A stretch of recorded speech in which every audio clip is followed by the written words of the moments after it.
एक आदमी है, नाम मान लीजिए रोहित, उम्र 42 इयर्स, बेंगलुरु की एक बड़ी आईटी कंपनी में 9 ईयर्स से काम कर रहा है। स्टेबल नौकरी, घर की ईएमआई, 2 बच्चे, स्कूल की फीस। एक सुबह लैपटॉप खोलता है और इनबॉक्स में एक मेल है। Subject line, role transition discussion. Rohit जानता है इस लाइन का मतलब, पूरी इंडस्ट्री जानती है। ये वो मेल है जिसके बाद आपका एक्सेस बंद हो जाता है और शाम तक आप अपनी डेस्क खाली कर रहे होते हैं। रोहित अकेला नहीं है, सिर्फ इस एक कंपनी ने इस साल 23,000 से ज्यादा लोग निकाले, और रीजन एआई। पर यही एक बात है जो पूरी कहानी को उल्टा कर देती है। वही कंपनी जो रोहित जैसे लोगों को निकाल रही है, अगले साल 40,000 नए फ्रेशर्स हायर करने वाली है। तो सवाल ये है, अगर एआई सच में जॉब्स निकल रहा है तो कंपनीज हजारों नए लोग क्यों भर रही है? ये एक लाइन क्लियर हो गई तो आपको पता चल जाएगा कि अगले 5 साल में कौन बचेगा और कौन दरवाजे के बाहर खड़ा रह जाएगा। चलिए पूरी कहानी देखते हैं। दोस्तों, मैं एक एआई डायरेक्टर के तौर पे ये रोज देखता हूँ, और मैं आपको सिर्फ स्केरी हेडलाइन नहीं देना चाहता। मैं चाहता हूँ आप मैकेनिज्म जाने,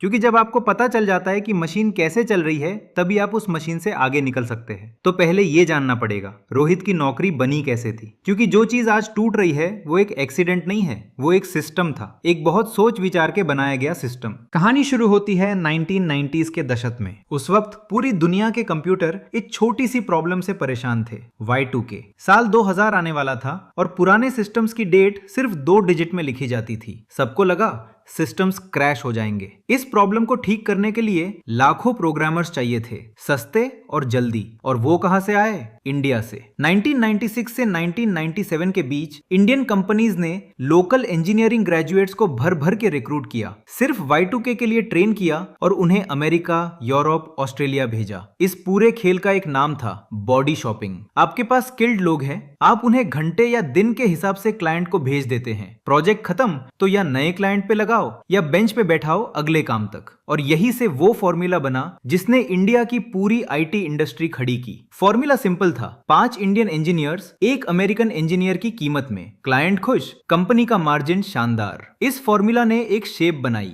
एक पिरामिड। सबसे नीचे हजारों नए, सस्ते, मेहनती फ्रेशर्स, इनको ही फुट सोल्जर्स कहते थे, बड़े प्रोजेक्ट्स की असली फौज। बीच में मैनेजर्स, टीम लीड्स और सबसे ऊपर कुछ लीडर्स। इन्फोसिस, विप्रो, टीसीएस हर साल इंजीनियरिंग कॉलेजेस से 10-20,000 फ्रेशर्स उठाते थे। ये पिरामिड 3 डेकेड्स चली। इसने इंडिया का मॉडर्न मिडिल क्लास बनाया। एक टीसीएस की नौकरी सिर्फ नौकरी नहीं थी, वो स्टेबिलिटी थी, इज्जत थी, फैमिली का सपना थी। रोहित इसी पिरामिड का प्रोडक्ट था, वो भी कभी नीचे वाला फ्रेशर था। 9 इयर्स में वो बीच में पहुंच गया, और अब बीच वही हिस्सा है जिसे मशीन सबसे पहले निगल रही है। अब देखिए रोहित दिन भर करता क्या था, ये जरूरी है, क्योंकि एआई ने जॉब ले ली ये बहुत एब्स्ट्रैक्ट बात है, असली बात डिटेल में है। रोहित एक मैनुअल टेस्टर था। इसका मतलब जब कोई सॉफ्टवेयर बन के आता तो रोहित और उसकी टीम उसमें हर फीचर को हाथ से चेक करती। बटन दबाओ, काम कर रहा है, फॉर्म भरो, सही सेव हो रहा है, गलत पासवर्ड डालो, एरर आ रहा है।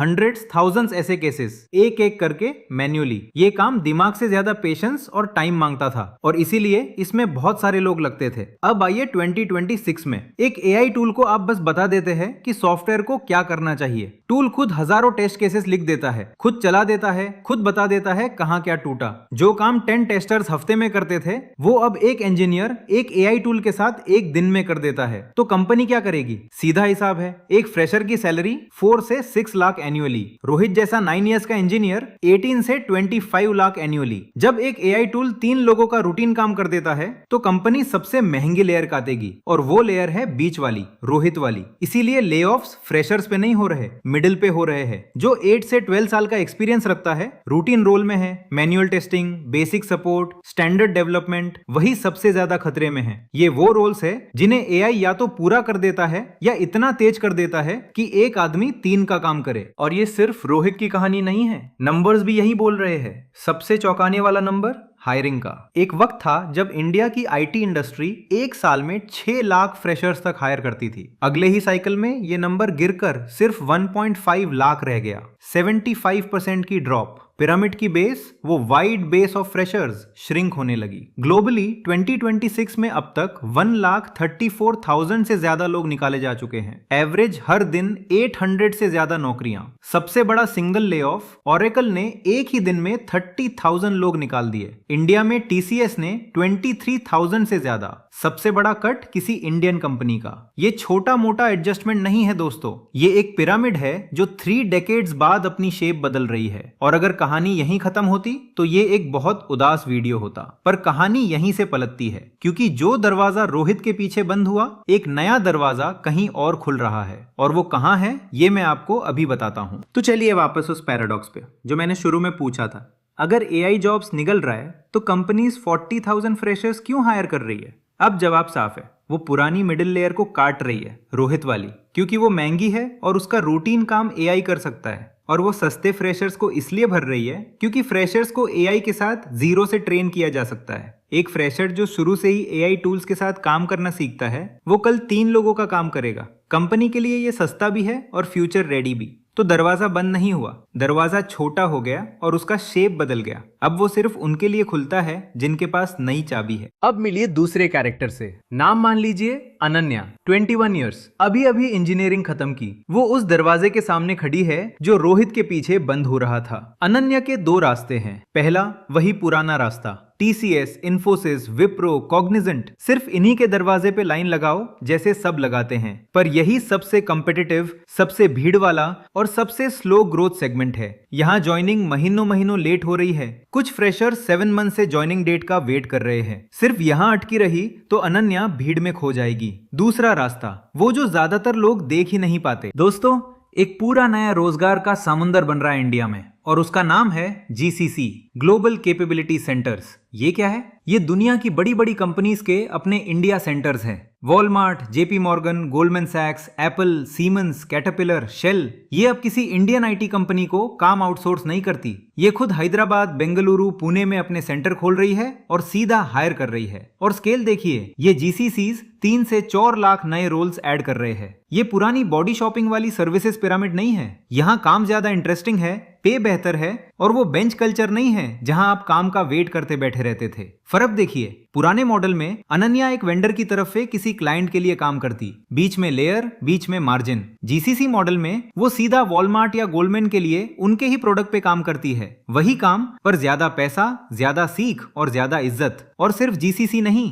इंडियन प्रोडक्ट स्टार्टअप्स और सैस कंपनीज बेंगलुरु, हैदराबाद, चेन्नई में एआई एनेबल्ड रोल्स के लिए एग्रेसिवली हायर कर रही है। मतलब डिमांड गई नहीं है, डिमांड ने सिर्फ अपनी जगह बदल दी है। पुरानी पिरामिड से शिफ्ट होकर जीसीसी और प्रोडक्ट वर्ल्ड में चली गई है। जो उस शिफ्ट को देख पा रहा है वो आज भी जीत रहा है। अब मैं आपको एक दूसरा साइड भी दिखाना चाहता हूँ, क्योंकि ऑनेस्टी इसी में है। सब कंपनीज ले ऑफ्स नहीं कर रही। इन्फोसिस के सीईओ ने खुलकर कहा है उन्होंने पिछले साल एक भी ले ऑफ नहीं किया और आगे भी कोई प्लान नहीं है। उल्टा वो इस साल 20,000 फ्रेशर्स ले रहे हैं। 18,000 तो ऑलरेडी ऑनबोर्ड हो चुके हैं। उनका लॉजिक ये है, ये एआई का एपोकालिप्स नहीं है, ये एक स्ट्रक्चरल शिफ्ट है, एग्जिस्टेंशियल नहीं। एआई डिमांड खत्म नहीं कर रहा, वो काम की शेप बदल रहा है। इसीलिए इन्फोसिस अपने इंजीनियर्स को दोनों तरीके से ट्रेन कर रही है, एआई टूल्स के साथ भी और उनके बिना भी, ताकि वो एआई का लिखा कोड बना भी सके और जांच भी सके। पर ध्यान दीजिए, इन्फोसिस भी एक ही बात बार बार बोल रही है। वो अब फ्यूचर रेडी एआई और क्लाउड स्किल्स वाले कैंडिडेट्स को प्रेफर करती है, जेनेरिक इंजीनियरिंग प्रोफाइल्स को नहीं। तो चाहे वो ले ऑफ करे या ना करे, मैसेज दोनों जगह एक ही है, पुरानी जेनेरिक स्किल से काम नहीं चलेगा, नई चाबी चाहिए। तो इसका सोल्यूशन क्या है? 4 चीजें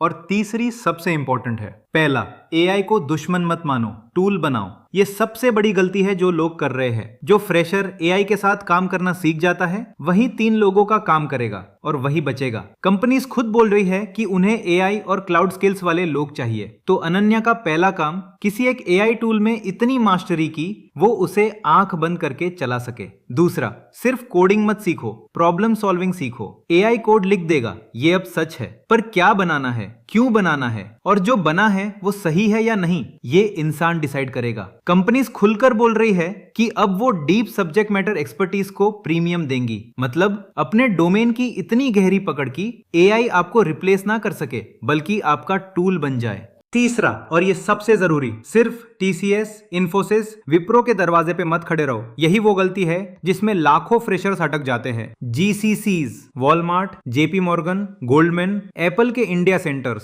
प्रोडक्ट स्टार्टअप्स, एआई कंपनीज, यहाँ असली डिमांड है, बेहतर पे है, बेहतर काम है। लिंक्डइन पे इन कंपनीज के पेजेस सीधा फॉलो करो, हायरिंग मैनेजर्स को पर्सनलाइज मैसेज भेजो, मास रिक्रूटमेंट ड्राइव का वेट मत करो, इंटर्नशिप्स को हायर होने के रास्ते की तरह इस्तेमाल करो। चौथा, करियर पूरा छोड़ने की जल्दी मत करो। ये सबसे बड़ा पैनिक मूव है जो लोग करते हैं। ज्यादातर लोगों के लिए फील्ड छोड़ना सही जवाब नहीं है। अगर आप टेस्टिंग में हो, टेस्टिंग छोड़ो मत, उसमें एआई लेयर ऐड करो, अपने ही डोमेन में एआई को जोड़ दो। यही स्मार्ट मूव है। रोहित के लिए भी यही रास्ता है। वो अपने 9 इयर्स के डोमेन नॉलेज के ऊपर अगर एआई टेस्टिंग टूल्स की मास्टरी जोड़ ले तो वो रिप्लेस होने वाला नहीं बल्कि सबसे वैल्यूएबल बंदा बन जाता है, क्योंकि डोमेन भी जानता है और मशीन भी चलाना जानता है। तो असली बात यह है दोस्तों, ये एआई का एपोकलिप्स नहीं है, ये एक रीस्ट्रक्चरिंग है। 3 डेकेड्स पुरानी पिरामिड टूट रही है पर उसकी जगह एक नई शेप बन रही है। जीसीसीज, प्रोडक्ट, एआई लेड रोल्स, और उस नई शेप में जगह उनके लिए है जो एआई के साथ चलना सीख लेते हैं। चाहे वो अनन्या हो जो अभी शुरू कर रही है, या रोहित जो खुद को दोबारा लिखने के लिए तैयार है। तो सवाल आपसे है, जब अगली बार एआई ने जॉब्स निगलने वाली हेडलाइन आए तो आप उस टूटी हुई पिरामिड के नीचे खड़े रहोगे या नई वाली पे चढ़ने की चाबी उठाओगे? आप क्या सोचते हैं? कमेंट में बताइए। और ऐसे ही टेक और एआई की असली कहानियों के लिए, जहां सिर्फ पैनिक नहीं, सॉल्यूशन भी मिलता है, सब्सक्राइब जरूर करें। मिलते हैं अगले वीडियो।